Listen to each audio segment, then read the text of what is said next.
용감한 토크쇼 직설 시작하겠습니다. 정부가 75년 만에 상속세 대수술을 추진합니다. 과세 방식을 상속재산의 총액 기준이 아닌 개별 상속인이 물려받는 금액으로 하는 유산 취득세 도입이 골자인데요. 시대의 변화에 맞춰서 상속세도 달라져야 한다는 의견이 있는가 하면 상속할 재산이 많은 사람에게 더 많은 감세 혜택이 돌아간다는 반대의 목소리도 나오고 있습니다. 상속세만큼 논의할 때마다 뜨거운 주제도 없는 것 같은데요. 자, 그럼에도 개편이 필요한지 아닌지 오늘도 저희는 논의를 펼쳐보도록 하겠습니다. 함께해 주실 분들 소개해드리죠. 경희대 사회학과 황승현 명예교수, 또 강남대 세무학과 유호림 교수, 박재혁 세무사 나오셨습니다. 안녕하십니까? 네, 반갑습니다. 용감한 토크쇼 직설은 SBS BG 뉴스 앱과 유튜브에서 실시간으로 시청이 가능합니다. SBS BG 앱을 다운로드 받아서 시청하시면 더 많은 정보와 뉴스를 보실 수 있습니다. 자, 유산 취득세로의 전환 방안, 어떻게 보면 정부안, 구체적인 정부안이 나왔습니다. 일단 유산세를 저희가 오랫동안 70년 넘게 유지하고 있고 이 체제를 바꾸는 일이기 때문에 굉장히 큰 변화다라고 볼 수 있겠는데 유산 취득세로 전환하는 게 과연 합리적으로 과세 체계를 바꾸는 것인지에 대한 기본적인 의견부터 먼저 듣겠습니다. 황 교수님 어떻게 생각하십니까? 네. 방금 큰 변화다라고 말씀하셨는데 이 변화는 징세에 있어서의 정부의 편의주의 이것을 개선한 것 정도에 불과하다라고 보고 국민 입장에서 약간 나아진 면이 있는데 네. 국제 비교에 있어서 우리나라 그 상속세가 너무나 높아서 또 특히 제일 큰 문제가 우리나라의 그 기업과 시장의 영속성인데 이것을 개선하는데 거의 도움 주지 않는 데서 저는 미미한 변화라고 보고 있습니다. 아마 이 문제가 나오면 또 틀림없이 부자 감세, 또 부의 양극화, 부의 대물림 이런 말로 또 반대하는 분들이 있을 텐데 네. 현재 우리나라의 상속세를 유지하면은 우리나라가 선진국 반열에 들어가는 것은 요원하다라고 할 것입니다. 유 교수님. 예, 저는 일단 기본적으로 한 세 가지 측면으로 생각을 해봤는데요. 네. 첫 번째는 지금 현재 우리나라에서 이렇게 유산 취득세로 전환하는 것이 필요한가? 이걸 이제 살펴봤을 때 먼저 거시경제 상황부터 간단히 자세하게 말씀 안 드려도 다 아실 텐데 말씀을 드리자면 지금 현재 우리나라의 문제는 인구 감소 그리고 내수가 지금 경제가 나빠지고 있다는 거. 그다음에 네. 글로벌 동향 전체를 놓고 봤을 때 앞으로도 이런 문제가 단기간 내에 해소되기 어려울 것이다. 그러면 그 정부 입장에서 먼저 선택해야 되는 것은 어떻게 하면 내수를 촉진하고 그다음에 이 글로벌 경제 환경, 정치 환경 변화에 따라서 우리 국가 그리고 우리 기업의 경쟁력을 계속해서 확보해 갈 수 있을 것인가. 이 부분인데 유산 취득세로의 전환이 과연 여기에 부합하는가? 이게 첫 번째 제가 좀 의문이고요. 네. 두 번째는 당연히 이제 세수도 좀 고려를 해야겠죠. 보니까 대략 한 2조 정도 감세될 것으로 예상이 되는데 2조 정도라고 한다면 법인세 감세한 거에 비해서는 그 효과는 미미하다라고 볼 수 있는 것이고 두 번째는 이 과정에서 과연 정말로 이 2조의 세수가 거치려면 감세가 되려면 그에 상응하는 자산가분들이 죄송합니다만 어쨌든 상속되는 돌아가신 분들이 되는 거니까 돌아가셔야 네. 되는데 과연 정말 그게 돌아가실지도 잘 모르겠고 그 말은 세수 효과가 감세로 나타나든 증세로 나타나든 그거는 예측하기가 상당히 곤란한 부분이 있다. 그러나 결과적으로 2조가 감세가 된다라고 한다면 이미 2년 가까운 시간 동안 거의 100조 가까운 거의 계산해 보면 85조 정도 세수가 감소했죠. 여기서 지금 꼭 이걸 해야 되는가? 다시 말해 감세 효과가 있을 건지 없을 건지 아직 왜냐하면 사람이 자연인이 어쨌든 사망을 기점으로 과세하는 세금이기 때문에 이 네. 부분에 대해서 담보하기 어려운데 굳이 지금 이걸 꺼내야 되는가 하는 게 있고요. 그다음에 이론적 측면으로 간단히 말씀드리면.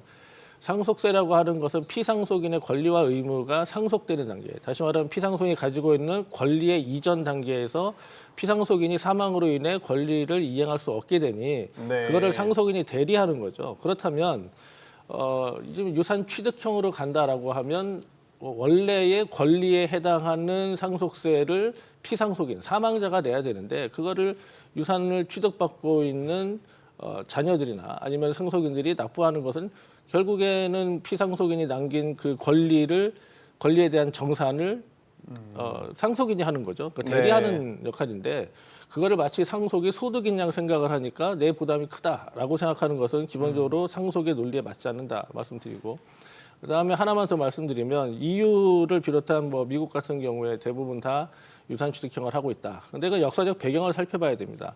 1986년도 레이건 정부가 감세 정책, 전방위적인 감세를 하면서부터 전 세계적으로 유해로운 그 감세 경쟁이라고 불릴 정도로 어마어마한 감세를 했습니다.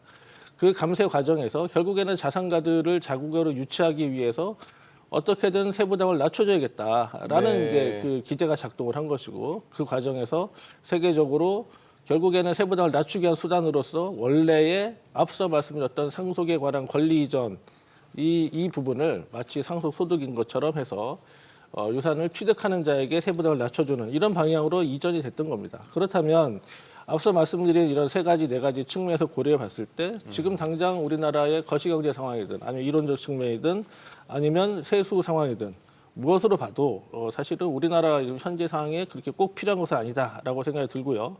그리고 하나만 더 추가로 말씀드린다면 이렇게 유해로운 조세, 감세 경쟁을 했던 EU와 미국이 지금 결과는 어떻게 되는가? 세금을 깎아주면 자산가들이 많이 들어와서 투자도 많이 하고 고용도 많이 하겠지. 그렇지 않다는 게 일반적인 그 연구 결과고요. 그 연구 결과에 따라 그 연구 결과는 뭘 의미하느냐? 결국에는 뭐 우리가 잘 아는 걸로 말씀드리자면 EU나 미국의 대부분의 나라들이 재정만 축나고 다시 말해서 세수가 줄어드니까 재정이 약화되겠죠. 그런 문제만 초래하게 됐다. 그러면 종합적으로 말씀드리면 우리나라의 지금 현재 상황을 놓고 봤을 때 재정도 지금 악화돼 있고 세수도 부족하고 내수도 나쁘고 그리고 글로벌 정치경제 동향의 변화에 의해서 우리나라 국가 기업 또는 우리나라 국가나 기업의 국가 경쟁력을 담보하기 어려운 상황이다. 이런 걸 전체로 고려했을 때 유산 취득세 전환이 어떤 우리 국가적인 또는 기업적인 측면에서 이익이 될 것이냐.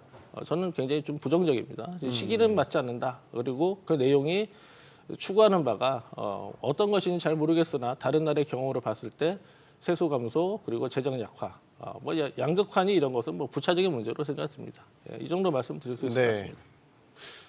유 교수님은 종합적으로 반대하시는군요. 지금 시점도 굳이 필요한지 모르겠다. 그리고 유산 취득세로의 정당성이나 명분도 그렇게 그렇죠. 좋아 보이지 않고 다른 나라 이미 한 대를 보면 그렇게 효과가 있는 것 같지도 않다. 맞습니다. 예. 세무사님, 현업에 계시니까 아마 상속세에 대한 상담도 많이 하실 것 같아요. 어떻게 생각하십니까? 유산 취득세로의 전환 말이죠. 예, 현업에서는 그 실제 이제 상속인들이 와서 상담을 해보면은 되게 네. 이렇게 세금이 많냐, 세율이 이렇게 높냐 그런 얘기를 많이 하십니다. 깜짝 네. 놀라시고요. 그래서 좀 돈이 있으신 분들은 미리미리 어떻게 하면 절세할 수 있냐 그런 상담을 많이 하고 있습니다. 네. 그리고 요 유산세에서 유산 취득세 전환은 결국은 유산세는 이제 돌아가신 그 아버님의 총 재산에다가 상속세를 계산해서 나눠서 내는 거고 예. 유산 취득세는 자녀들이 받았을 때 그 취득한 그 부분에 대해서만 내는 거지 않습니까? 그래서 전반적으로 제가 토론회 같은 거 가보면 학계에서 다 동의하는 입장이고요. 이게 문제가 뭐냐면 이제 증여세 같은 경우는 취득 유산세가 아니라 취득세 방식입니다. 즉 자녀가 받은 만큼만 증여세를 내는 거거든요. 그렇죠. 그거와 동일하게 상속세도 그 자기가 자녀가 받은 만큼만 내는 게 그 과세 체계상 맞지 않냐 그런 논점이 있고 여기서 세무사님이 좀 설명해 주시면 좋겠어요. 예를 들어서 유산을 예를 들어 20억 원, 30억 원이다 받았었을 때에 유산세로 만약에 세금 계산을 했었을 때와 유산 취득세로 세금 계산을 했었을 때 아마 저희가 지금 사례를 준비가 돼 있을 거예요. 화면 보시면서 좀 설명을 해 주실까요? 예, 잠시만요. 나올 예, 겁니다. 예, 나왔습니다. 네, 저기 좀 화면이 복잡하긴 하지만 네, 네, 차이는 맨 아래 결과로 나오는 차이는 실제 상속세를 내는 데 있어서 굉장히 큰 차이가 있군요. 맞습니다. 저기 유산세 현행 유산세 보시면 네. 총 상속 재산이 20억일 때 유산세니까 이제 아버님이 예를 들어 20억이지 않습니까? 네. 그러면 저기다 세율을 바로 적용하는 겁니다. 그러면 20억이니까 높은 세율을 적용하다 보니까 상속세가 1억 3,200만 원이 나오는 겁니다. 바로 옆에 있습니다. 예. 그런데 만약에 유산 취득세로 개정을 하면은 네. 저 총 상속 재산 20억에다가 세율을 적용하는 게 아니라 저 배우자 10억, 자녀 5억에다가 세율을 적용하게 됩니다. 그러면은 금액이 작아지지 않습니까? 저건 이제 상속 네. 재산 자체가 높으면 이제 누진으로 세율이 매겨지기 맞습니다. 때문에 그 차이 네. 때문에 일단은 맞습니다. 저거를 세율이 네, 10% 먼저 저 총액에다가 과세를 할 것이냐 아니면은 상속을 받는 그 기준으로 나눠서 각각의 맞습니다. 과세를 할 것이냐에 따라서 저렇게 지금 차이가 나는군요. 맞습니다. 10억이면은 이제 세율이 더 낮아지니까 상속세 세율이 10%에서 50% 구간으로 누진세율로 되어 있습니다. 그래서 자녀 기준으로 저렇게 빨간 주황색으로 과세를 하게 되면은 세율이 낮아져서 그 유산취득세 전환하는 거 사실상 세율을 인하하는 효과가 나타나는 겁니다. 네. 그리고 이제 다른 나라도 보면 그 미국이나 영국 같은 경우는 금융산업 중심이지 않습니까? 네. 그래서 이제 유산세로 하는 것 같고요. 그다음에 일본, 독일 등 이런 국가는 우리나라처럼 제조업 중심이지 않습니까? 네. 그래서 유산 취득세로 해서 좀 혜택을 제조업을 육성하려는 혜택을 주려는 거 아닌가 그렇게 생각이 됩니다. 제가 추가로 잠깐 하나만 좀 네, 말씀드릴 될까요? 지금은 보시면 20억 정도 되는 예컨대 뭐 지금 강남에 집 한 채 있는 분들 뭐 이런 그 계층을 대상으로 해서 지금 시뮬레이션 한 걸로 보이는데 네. 중요한 거는 실제로 어떤 일이 벌어졌느냐잖아요. 그래서 그 제가 24년 통계 상속세 통계를 찾으려고 했더니 올해 하반기나 돼야 취합이 된다. 그래서 23년 통계를 봤습니다. 네. 전체 사망자가 대략 35만 명이었고요. 그중에서 상속세 신고한 사람은 19,944명. 이 말은 뭐냐면 이 19,944명이 상속세 세금을 냈다는 겁니다. 네. 유산취득세 전화해서 혜택 보는 건 2만 명 내외라는 얘기죠. 두 번째 말씀드릴 거는 이 중에서 우리가 총 상속 재산 가액이 얼마인가 봤더니 물론 이 2만 명 정도 되는 피상속인에 대해서 한 것이 아니라 전체 35만 명 정도 되는 이 사람의 기준인데 51조 8천억 정도 상속이 됐고요. 그중에 결정세액은 12조 2,900억 정도. 라고 하면 대략 한 5.7% 정도가 실제로 세금을 좀 냈다.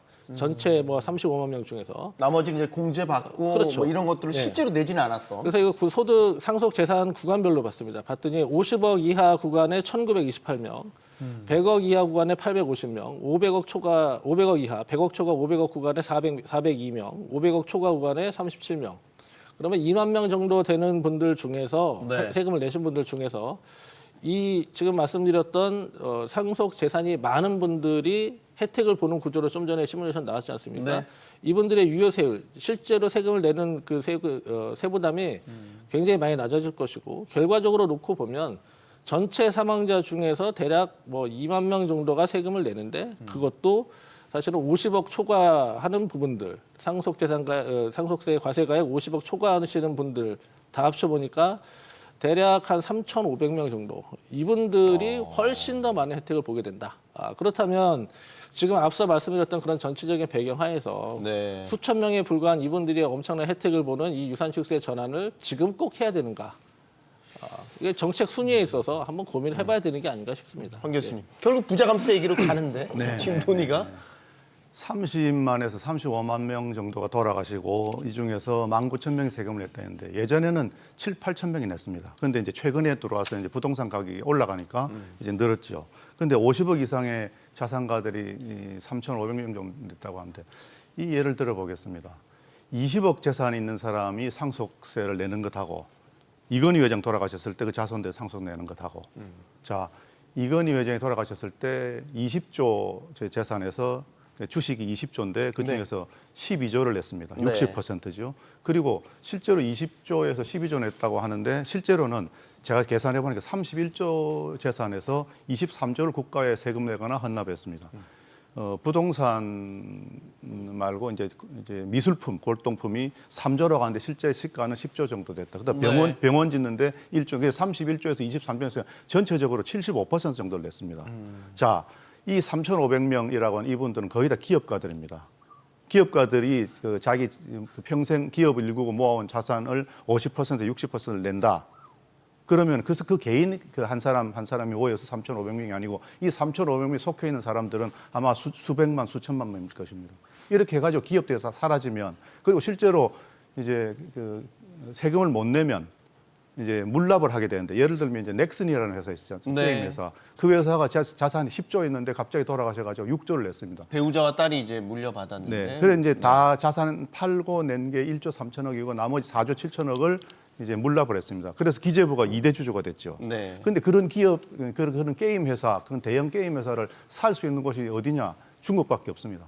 결국에 우리 기업들이 다 중국에 팔려갈 것이 아닌가. 그러면은 그 10조라고 하는 그 기업에 물려 있는 그런 많은 그 월급 받고 살아가는 사람들, 또 이런 사람들, 그런 사람들은 어떻게 할 건가. 그래서 제가 아까 처음에 말씀드렸듯이 시장과 기업의 영속성을 끊는 이런 우리나라의 상속세 제도는 전 세계에서 우리나라밖에 없습니다. 자, 이거를 그대로 두자. 그러면은 우리나라 사회주의 가자 그런 얘기들이죠. 네. 그리고 우리나라에서 사회주의 가자, 사회주의를 없애자 이렇게 하면 아마 전 국민의 3분의 1은 동의할 것입니다.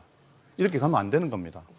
그 부분에 대해서 제가 잠깐 부연 말씀드리면 그 황 교수님 이제 넥슨 대기업을 얘기하셨고 저는 이제 일선에서 그 일을 하다 보니까 네. 이제 그 집 한 채 갖고 있고 이런 분들 뭐 10억 넘어가고 하면 세금이 상속세가 나오지 않습니까? 예. 그래서 상속세 인원 보면은 그 2000년 같은 경우는 1,400명이 냈는데 2023년에는 2만 명이 냈거든요. 엄청나게 많은 숫자가 낸 겁니다. 이거 물가가 또 오르고 하다 보니까 원래 이게 상속세가 부자들이 내는 세금이었는데 어느 순간 나도 내게 된 거죠.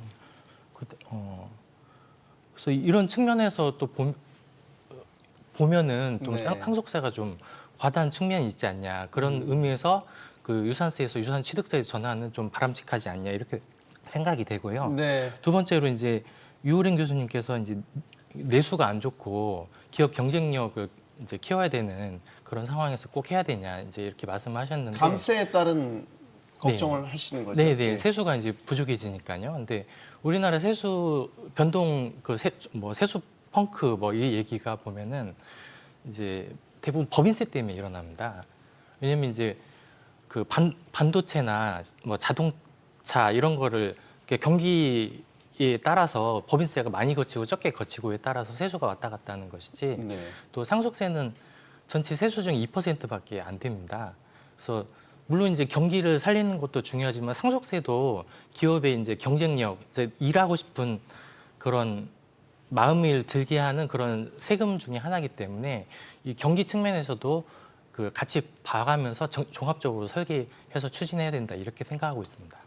뭐 제가 각각 네. 짧게 하나씩만 답변 드리겠습니다. 첫 번째 일단은 뭐 그 세수 감소를 우려한다. 예, 우려되는 건 사실인데요. 제가 말씀드리는 건 세수 측면으로만 바라볼 것이 아니라 세금이 줄어든 만큼 우리 예산을 줄이느냐 그렇지는 않지 않습니까? 그러면 줄어든 세수만큼 누군가 부담을 해야 됩니다. 그 부담이 누구한테 가는가의 그 결과를 살펴보면 지금 말씀드렸던 뭐 35만 명이든 뭐 아니면 실제로 2023년도에 그 세금을 납부했던 2만 명이든 이 숫자가 뭐 갑자기 늘어나고 있다.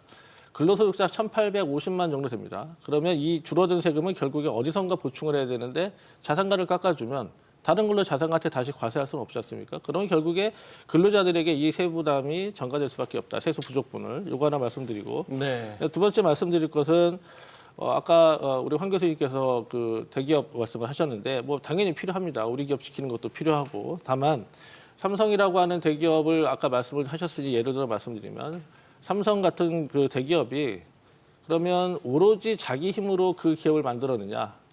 예를 들어 작년도에만 삼성 작년이 아니라 23년도 제 재무 결산 보고서를 봤는데 삼성에서 이 재무제표 안에 뭐가 잡혀 있냐면 과세되지 않는 수입이라고 하는 게 잡혀 있습니다. 이 금액이 대략 한 제 기억에 29조 정도 되는 걸로 나오는데 29조에 대해서 우리나라가 그럼 세금을 걷지 않았다는 얘기가 되는 것이고 그 걷지 않은 거 법인세를 계산해 보니까 대략 7조 6천억 정도 법인세를 내지 않았습니다.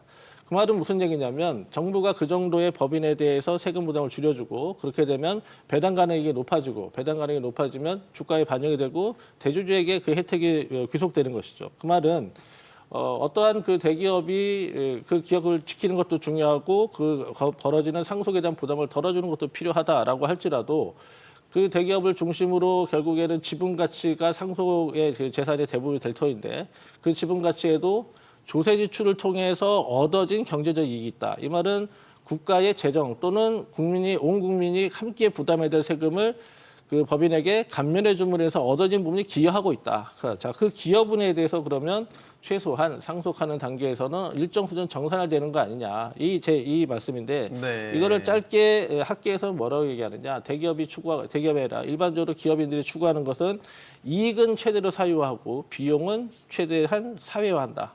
이렇게 표현하거든요. 사실은 이렇게 해야지 기업이 돈을 많이 벌 수 있는 것이고 네. 그런데 이런 것들이 이 비용을 사회화한 부분에 대해서 최소한 그 사주가 사망하는 단계에서 어느 정도는 국가에 다시 반납 또는 그런 혜택과 이익을 정산하는 과정은 필요하다. 다시 말씀드리면 상속은 결국에 국가적으로 도움을 받았던 사회적으로 혜택을 받았던 부분에 대해서 사망 단계에서 정산하는 과정이다. 저는 이렇게 생각을 하고 있습니다. 네, 황 교수님. 상속세를 줄임으로써 오히려 세수가 줄어드는 게 아니고 늘어나는 그런 경우들이 있습니다. 네. 또 상속 세수보다 법인 세수가 지금은 10배 정도 많습니다. 그런데 예전에 우리 부동산 가격이 이렇게 높지 않았을 때는 상속 세수가 보다 법인 세수가 20배 정도 높았습니다. 예를 들면 이제 예전에 스웨덴 경우에 상속세가 높았는데 그 상속세가 높다 보니까 이제 여러 회사들이 떠났죠. 예를 들면 이케아가 떠났고 네. 또 이제 백신으로 유명한 아스트라제네카 아스트라가 떠났고 또 아시는 그 H&M이라고 하는 그 의료 회사도 다 떠났습니다. 그래가지고 이제 아스트라 돌아갔냐? 돌아가지 않고 영국 회사가 돼버렸습니다. 이케아는 돌아갔냐? 못 돌아가고 네덜란드 회사가 돼버렸습니다. 자, 이렇게 되니까 이제 스웨덴이 세수가 너무 줄어드니 결국에 상속세를 없앴죠. 없애고 나서 그럼 세수가 줄었냐? 아니고 훨씬 늘어났습니다. 기업도 많이 만들어지고. 그래서 우리가 이런 효과를 노려야 되지 않느냐 하는 그런 생각입니다. 그리고 세금을 그러니까 어떤 것을 줄이면 어떤 것은 늘어나고 이런 효과를 봐야 되는데 무조건 이제 그 과세를 많이 해가지고 이제 그 기업에서 얻은 이익을 다 회수하는 거 그게 옳은 것인가라고 하는 것은 다시 생각해봐야 됩니다. 세금에 있어서 제일 중요하게 생각하는 나라가 아일랜드입니다. 특히 싱가포르 이런 나라인데 그러나 역시 그 상속세는 없고 예를 들면 법인세도 아일랜드에 제일 낮죠. 12.5%인데 그런데 예를 들면 제가 하나 물어보겠습니다. 네. 애플이 어느 나라 회사입니까? 미국 회사죠? 네, 구글은요. 미국 회사죠? 마이크로소프트는요. 미국 회사입니다. 페이스북은요. 미국 회사일 거래요? 스타벅스는요. 미국 회사지 않습니까? JP 모건은요. 이제 압박 질문하시니까 미국이 아닌가라고 갑자기 시티그룹은요. 다 미국 회사입니다. 전부 다 아일랜드 회사입니다. 이해하셨습니까? 네. 왜 이러냐? 세금 회피 때문에 회피가 아니고 이 다 다국적 기업들 아닙니까? 꼭 미국의 회사를 둬야 될 본사를 둬야 될 필요가 없지 않습니까? 그래서 아일랜드에 두고 전 세계를 기반으로 애플이 미국 회사라고 볼 수 없지 않습니까? 다국적 기업이죠. 그러니까 세금을 제일 적게 내는 나라, 제일 편리한 나라에 두는 거죠. 그렇다고 하면 우리나라도 이런 회사들을 끌어올 수 있도록 이렇게 만들어야지 삼성이든 뭐 넥슨이든 이런 회사가 떠나게 만들어도 되겠느냐. 결국 떠나면 결국 나라 망합니다. 그렇게 망한 나라들이 복지 확대하고 이렇다고 망한 나라들이 그리스, 뭐 아르헨티나, 베네수엘라 이런 나라에 다 망했죠. 또 스페인도 그렇고 뭐 다 돌아오고 있습니다. 지금 그 점 유념해야 된다고 생각합니다. 다국적 기업을 말씀하셨으니까 제가 답변을 드리면 두 가지입니다. 지금 현재 OECD를 중심으로 해서 글로벌 최저한세가 만들어진 배경이 지금 교수님 말씀하신 그 부분에 있는 거고요. 다시 말하면 기업의 자유와 기업의 영속성을 보장해 줬더니 다 조세 피난처로 나가서 조세 도피처로 나가서 그 국가의 세수에는 전혀 기여하지 못하더라. 그러니 최소한 이 정도는 다 과세를 해야 된다라고 하는 게 이미 글로벌 합의가 되어 있고요. 두 번째는 그게 얼마죠? 미국 그게? 지금 15%를 유효세율 15% 기준으로 하고 그래서 있습니다. 12.5%, 15%를 올리겠다는 일단 겁니다. 하나 더 말씀 들어보시죠. 그래서 지금 미국 같은 경우에는 글로벌 최저한세에 반대를 합니다. 그런데 미국이 지금 추진하고 있는 여러 가지 세법 개정안을 보면 지금 말씀하시는 아일랜드나 싱가포르나 이런 조세 도피처에 나가 있는 기업들이 배당을 안 하고 쌓아 있는 그런 이익들을 배당을 하지 않아도 미국에서 과세하도록 세법 개정이 트럼프 정부에서 진행이 됐었고요. 그리고 바이든 정부 때는 그보다 하나 더 나가서 배당을 하지 않고 지금 말씀하신 아일랜드에서 투자를 늘린다라고 하면 그 투자 늘린 부분에 대해서 최소한의 비용만 인정하고 나머지는 투자한 부분까지도 미국에서 과세하도록 하고 있습니다. 다시 말씀드리면은 지금 말씀하신 것은 기업의 측면에서는 그렇게 해서 극대화하는 것, 앞서 말씀드린 이익의 사유화를 위해서는 가장 필요한 것이지만 만약에 구글이든 아니면 지금 말씀하신 여러 미국에 기반을 두고 있었던 다국적 기업들이 미국 정부가 지켜주지 않는다라고 한다면 어떤 일이 벌어질 것인가? 미국은 그것에 대한 비용으로서 지금 말씀드린 이렇게 법에서 할 수 있는 모든 방법을 동원해서 해외에 나가 있는 그런 다국적 기업들의 이익을 미국으로 송환하기 위한 제도를 만들고 있습니다. 그래서 그 법 이름을 미국에서는 의무 송환세라고 부릅니다. 그러니까 반드시 그것으로 인해서만 기업이 더 많은 이익을 내고 더 많은 혜택을 얻는 것이고 그게 글로벌 스탠다드다라고 하는 것은 제가 알고 있는 글로벌 그 세제 개편 동향 또는 글로벌 그 국가들 G7 이런 국가들의 기본적인 조세 정책 방향에서 봤을 때 지금은 좀 방향이 바뀌고 있다 이렇게 말씀드리고 있습니다. 아일랜드가 먼저 듣고 그다음에 말씀하시죠. 15%를 올리라고 했는데 아일랜드가 억셉트했죠. 근데 조건이 우리나라 돈으로 매출이 1조 이상 회사 아직 시행은 안 했습니다. 또 하나 말씀드릴 것은 우리나라가 예전에 상속 내는 사람들이 2% 정도 뭐 됐다고 했는데 그러니까 30만, 35만 돌아가시는 분들 중에 7, 8천 명 낼 때 지금은 4%, 5%입니다. 그럼 미국은 얼마냐? 미국은 상속 낸 사람들이 0.2%입니다. 그럼 미국 따라가야지. 왜 선진국 따라가야지? 왜 후진국 따라가냐? 근데 후진국들도 예를 들면은 중국이나 베트남 이런 사회주의 국가들은 상속 단어 자체가 없습니다. 전 세계적으로 상속세를 이렇게 과도하게 유지하는 나라는 전 세계적으로 유일하게 대한민국밖에 없고 그 정도도 다른 나라와 비교해서 엄청나게 높습니다. 이거 바꾸지 않으면 대한민국 미래가 없다고 봅니다. 네. 자, 세무사님. 예, 지금 그 잠깐 국제조세 쪽 그 조세비 그 부분 말씀하신 것 같은데요.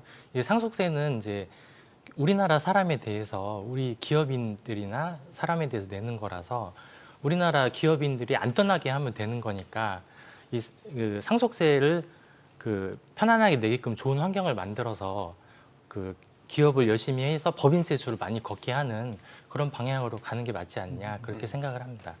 지금 사실 오늘 저희가 유산 취득세로의 전환에 대한 초점은 기업이 아니고 개인에 좀 맞춰서 저희가 논의를 좀 해보려고 했었는데 지금 논의가 너무 기업 쪽으로 저희가 가서 제가 약간 반강제로 개인 쪽으로 다시 옮아가겠습니다.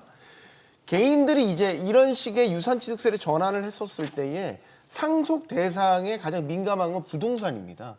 지금 여야 공이 특히 이제 서울과 수도권의 집값이 많이 올랐다는 걸 알아요. 그래서 상속세 대상이 되는 주택들이 꽤 많아졌단 말이죠. 그래서 이 논의가 개편 논의가 시작됐고, 그래서 이거를 이제 유산취득세를 전환했었을 때에 이런 현실적인 세부 부담을 좀 줄여줄 수 있는 방안들이 논의된 거거든요. 이거 세부사님께 먼저 좀 드릴게요. 그 서울 지역의 경우에는 쉽게 말해서 상속세 대상이 되는 주택들이 많이 늘어났지 않습니까? 그럼 유산취득세로 전환이 되면 요거에 대해 실질적인 세부 부담이 이제 확 떨어지는 게 되겠죠. 집이라는 게 고정자산인 거고 이걸 무슨 주식처럼 찢어서 나눌 수는 없는 거지 않습니까? 그런 현실적인 문제도 있다. 이 유산취득세의 개편 전환 논의에 말이죠. 그 집도 주식처럼 찢을 수 있습니다. 왜냐하면 지분으로 나눠 가지면 되기 물론 때문에. 나눠 가질 수 있어요. 저는 이제 물리적으로 찢는 걸 말씀드리는 물리적으로는 뭐 네. 철거하는 방법도 있고. 네. 근데 아무튼 아니 그냥 그건 팔아야죠. 번외고요. 아니면 그렇죠. 팔 수도 팔아서 있는 현금을 거고. 나눠 가져야죠. 네네. 근데 만약에 유산취득세를 도입하면 이제 개별적인 상황에 따라 다를 겁니다. 왜냐면 자녀가 많은 사람도 있고 뭐 혼자 있다가 돌아가신 분도 있고 다르긴 한데 어쨌든 이 상속 아까 사례에서 보신 것처럼 20억을 그 자녀나 그 배우자한테 다 쪼개기 때문에 전반적으로 그 상속세는 낮아질 것으로 생각됩니다. 네. 예. 지금 이 유산취득세의 전환이 되면서 공제제도도 되게 개편되죠. 네. 그러니까 기본공제나 일괄공제 같은 경우는 인적공제로 좀 흡수하는 방향으로 가고 자녀공제가 좀 5천만 원에서 지금 5억으로 확대되는 방향을 제시했단 말이죠. 이거는 정말 딱 유산취득세로 가기 위한 필요한 공제 작업이다. 이렇게 보십니까? 예, 유산취득세는 이제 그 돌아가신 아버님이 문제가 아니라 네. 받는 자녀 입장에서 어떤 공제를 줄 것인가 그걸 설계하는 것입니다.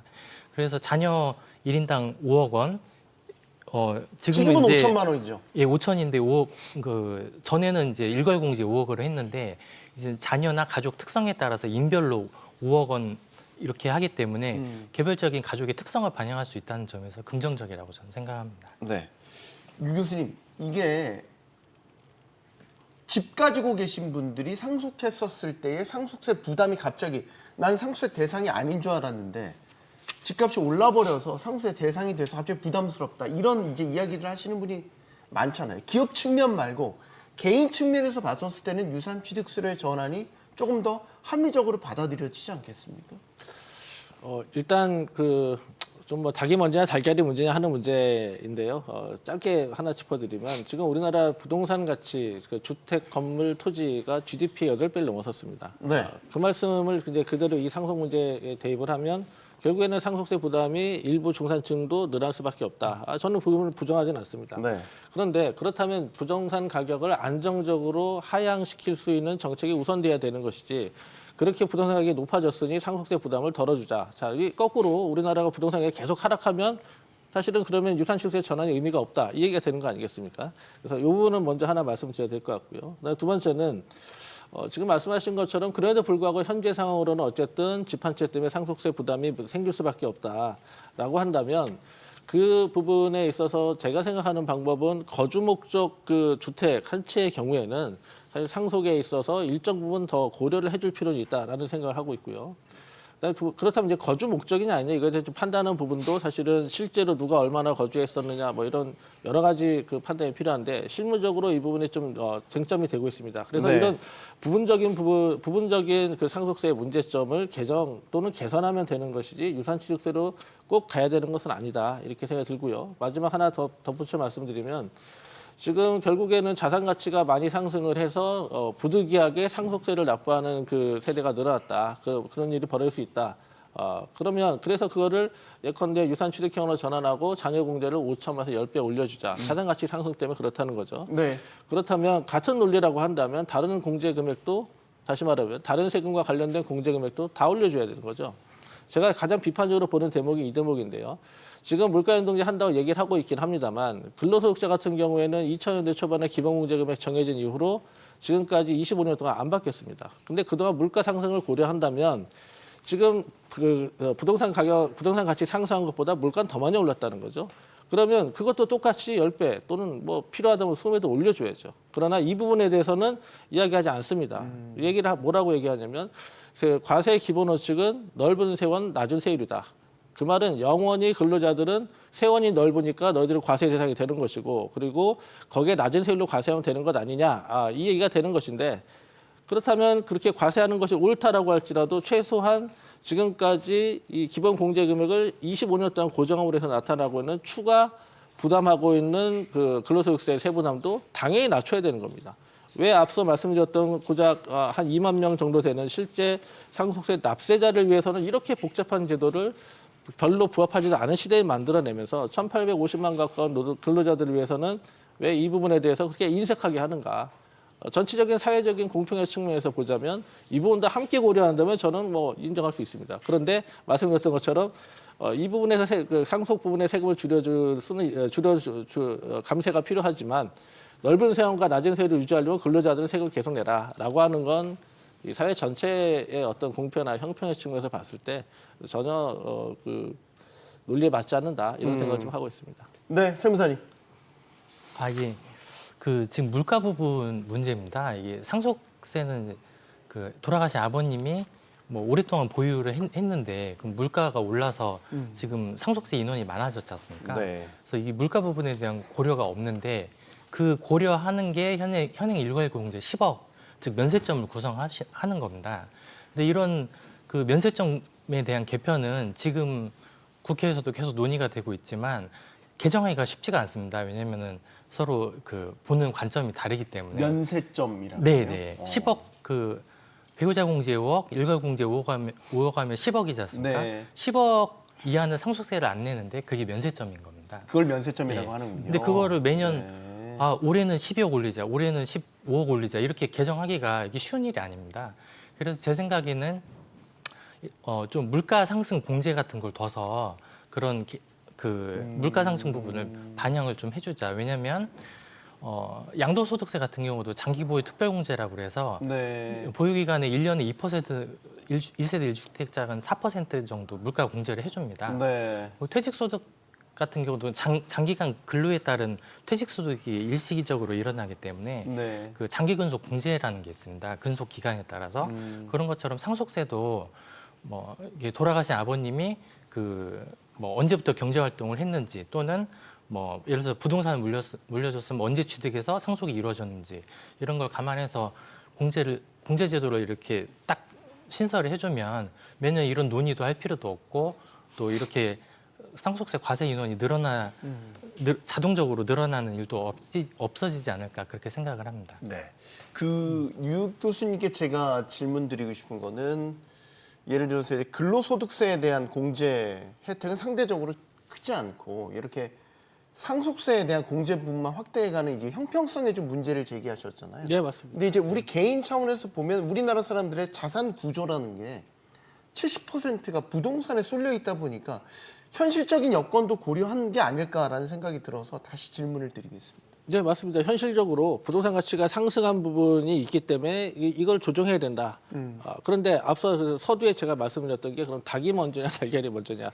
부동산 가격이 상승할 수밖에 없었을 정도로 거시 정책에 실패했다라고 한다면 부동산 가격 안정화가 먼저 가야 되는 것이지 그로 인해서 나타난 결과를 지금 어떻게든 해결하려고 하다 보니 엉뚱하게 지금 뭐 상속세까지 이게 논의가 번진 거 아니겠습니까? 네. 그래서 이 부분에 있어서는 뭐 어느 정부가 잘못했다라기보다는 우리나라 자산 구조가 왜곡돼 있다, 잘못돼 있다라는 부분은 짚어야 되는 부분이다 이렇게 말씀을 드립니다. 네. 조금 다른 이제 질문 드리면 황 교수님, 저희 이번에 개편안에서 배우자 상속세를 폐지하는 방안에 대해서도 거론이 됐었다가 지금 아직 논의가 더 거쳐야 되긴 하지만 배우자 상속세 폐지하는 부분은 좀 이야기가 좀 논의가 뒤로 미뤄진 것 같아요. 근데 이제 배우자 간 상속세가 중요한 거는 옛날 우리 전통적인 방식으로 남자가 밖에서 일해서 재산을 뭐 일구고 이런 방식, 예전 방식대로 보면은 배우자 상속세 폐지가 과연 맞냐? 하지만 시대가 바뀌었지 않습니까? 이건 부부가 함께 일군 재산이다라는 개념으로 본다면 배우자 상속세는 상당히 부담을 낮춰야 되는 게 맞고. 배우자 상속세가 없는 게 맞죠. 그 다음에 또 하나는 우리나라에서 제일 좋은 세무사님 계신데 제가 세무사라면 상속세를 줄이는데 제일 좋은 전략이 2개가 있는데 그 중에 하나가 이혼, 또 하나가 이민. 인정하십니까? 네, 인정합니다. 네네. 이혼하면 재산 분할하면 세금을 안 냅니다. 그러면 그렇죠. 돌아가시기 전에 이혼 소속 이혼하면 되죠. 그러면은 우리 국가 제도가 사람들 다 이혼하게 만드는 겁니다. 이게 옳은 제도냐? 옳은 제도가 아니라는 겁니다. 네. 또 하나는 뭐 이민 얘기를 하는데 이민 가면 상속세 없는 나라들이 대부분이니까 안 내지 않습니까? 자, 이게 좋은 제도냐? 아까 또 잠깐 우리 유 교수님께서 말씀하실 때 넓은 세원 말씀하셨는데 우리나라 근로소득자 중에서 세금을 안 낸 사람이 40% 정도 됩니다. 세계에서 가장 높습니다.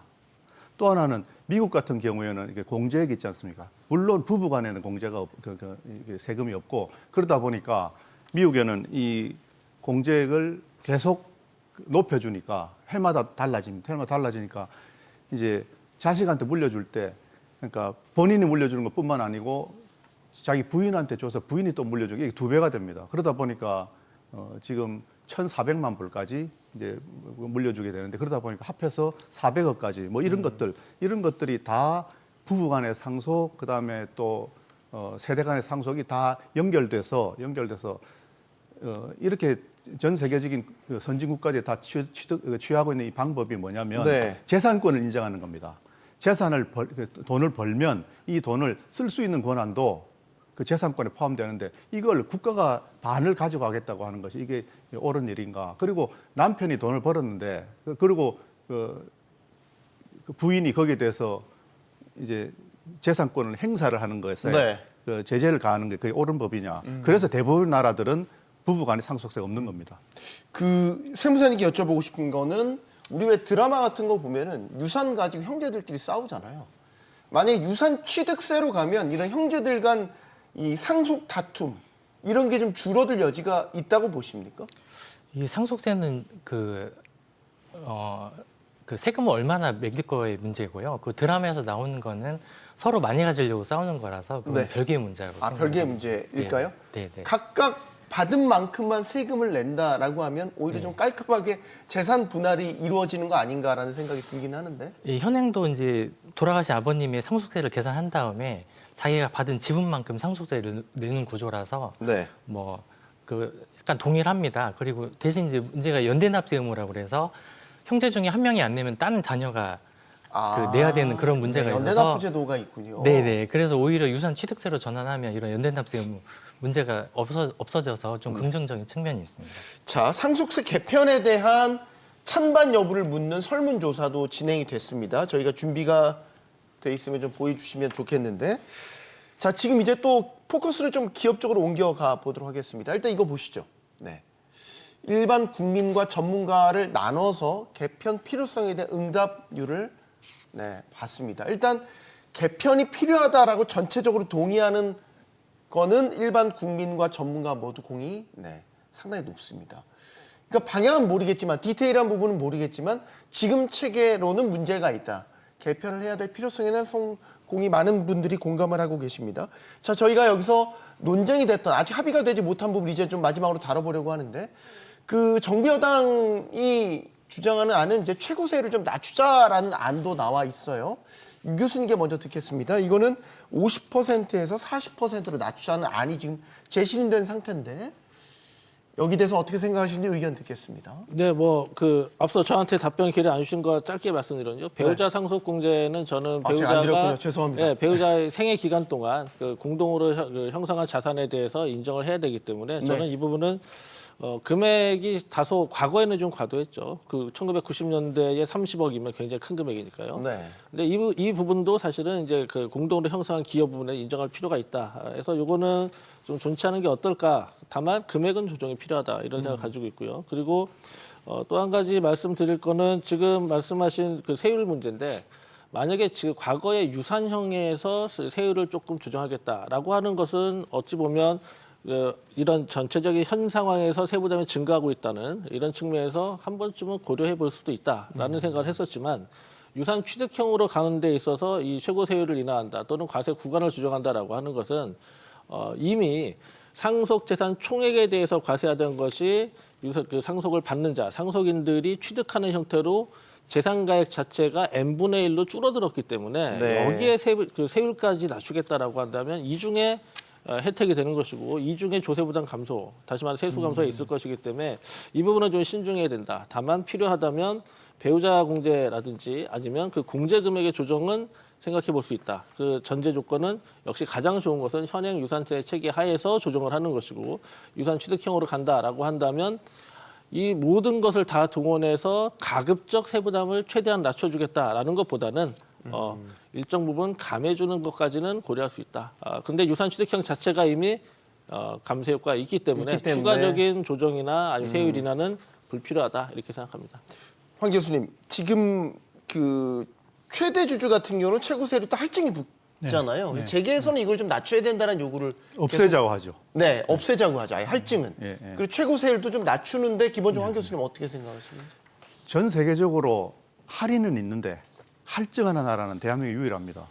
하여튼 세금에 대해서 또 상속세에 대해서 우리나라가 유일한 게 많습니다. 38개국 OECD 국가가 있는데 뭐 OECD 국가 아니고 OECD 국가 아닌 국가들은 대부분 상속세가 없고요. 38개 국가 중에서 제가 나름대로 잘 연구를 해서 조사를 했는데 38개국을 다 조사를 했는데 이 중에서 18개국이 상속세가 있고 20개국이 상속세가 없어요. 이제 이런 것들이 있습니다. 스위스가 상속세가 있습니다. 국세는 없고 연방세는 없고 주세로 있습니다. 7%인데 주들이 과세를 하지 않습니다. 그럼 있다고 해야 되나요? 없다고 해야 되나요?